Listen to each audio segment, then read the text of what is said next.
Now, on the Sabbath day, though, they don't say you can't walk or anything, right? In fact, I heard some people walk to synagogue here in Savannah, even, right, on the Saturday instead of driving in the car, right? And that's because the car engine produces a spark, right? And they can't light nothing either on the Sabbath. That's sort of work. Not walking. Not walking. That's not even an exercise anymore. What you gonna do? Lay in bed all day and do nothing? It never said that either. Don't you think if someone's picking up sticks, or you need to stone them? Do you not understand religious sarcasm?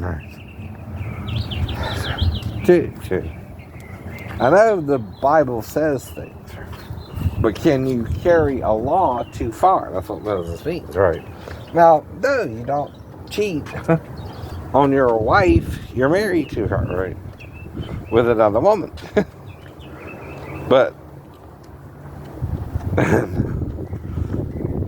you're supposed to love her to marry her, unless you're in an arranged marriage. But even then, right? Who arranged the marriage? Right. Your parents, right? Your family, right?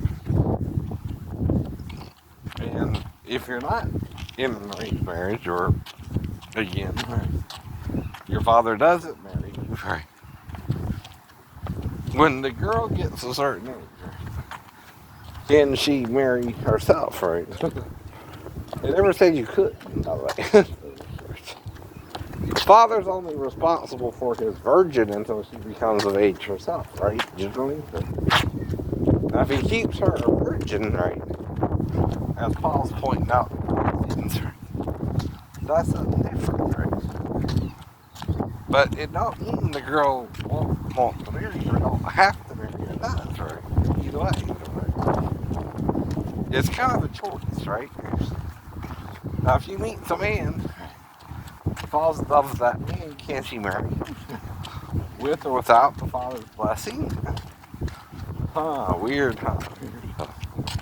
All these things people do in the name of love, right? Or marriage, right? But Jesus compared arranged marriage as being given in marriage. Right? What do you think he means? When you're married and are given in marriage, right? That's an arranged marriage, right? And most Jews are in arranged marriages, right? Or Hebrews.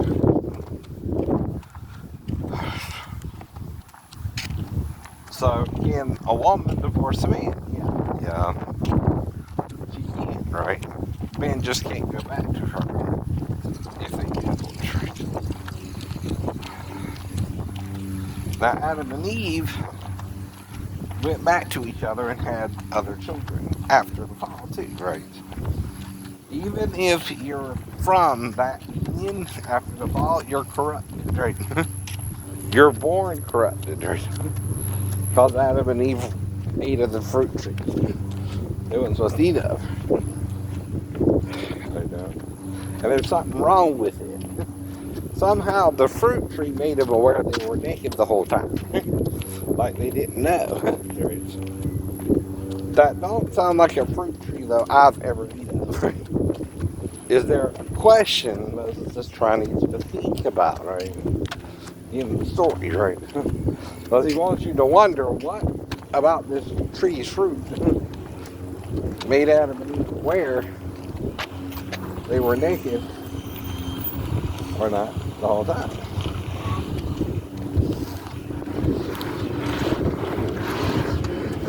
And that's the point, right?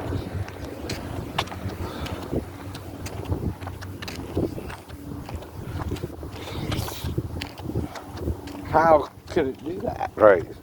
If it's a fruit tree, right? Maybe he wants you to ask that question, right? And then the one talking to Adam, right, called the voice of Yahuwah Elohim, says that Adam has become as one of us, a God, to know good and evil. It's the same us used in chapter 1. When he says, let us create man in our image, our likeness. And from one came two, by bone and flesh.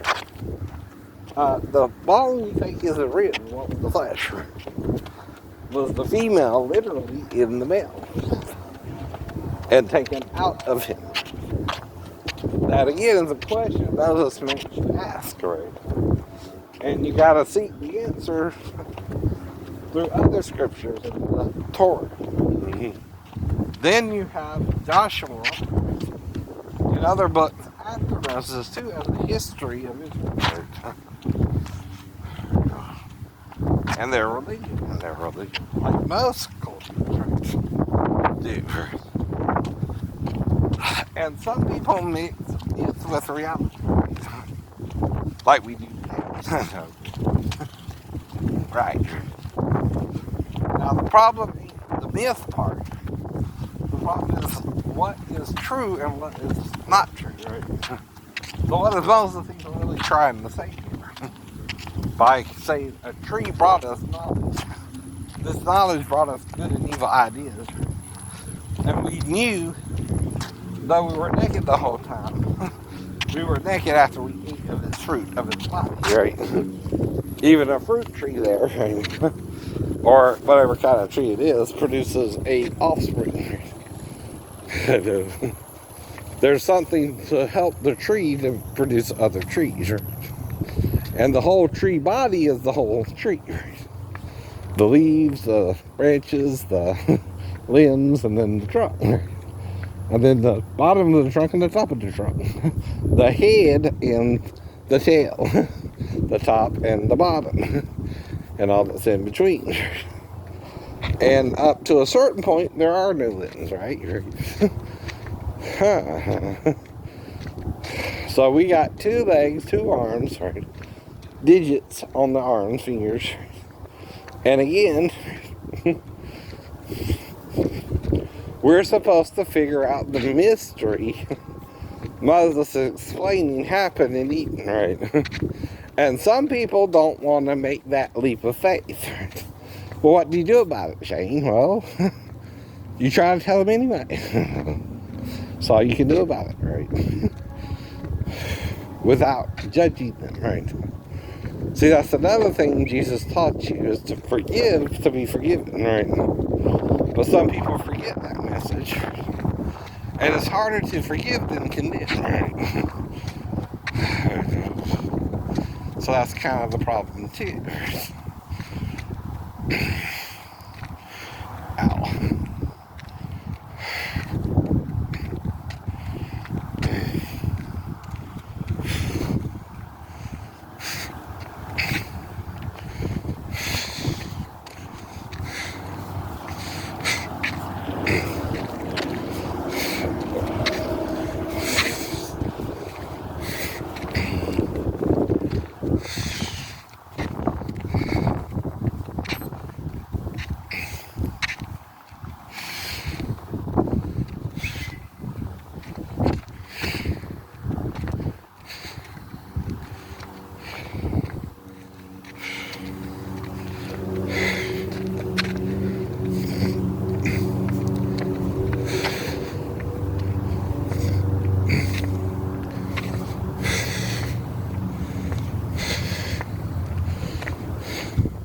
So some people see that as a myth, right?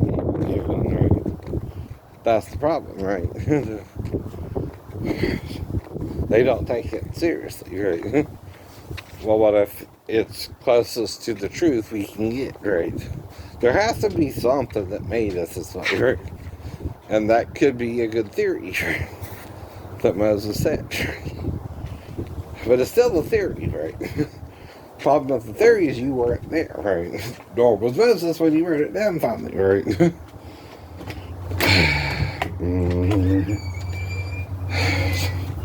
But the question is, does the story also make sense?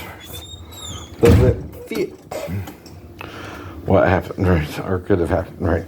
Are we now wearing clothing, right? Are we ashamed of certain things, right? Like nudity of our body, right? And why? Why do we wear clothes? Why does sex sometimes shame us? Because people can rape you, right? Or force you, or won't let you change your mind, right? That could be why too. Though either way, right, you're making decisions, right, every day. So there we are. So that's the first walk of the Sabbath day, the last day of the week. Right? Have a good day.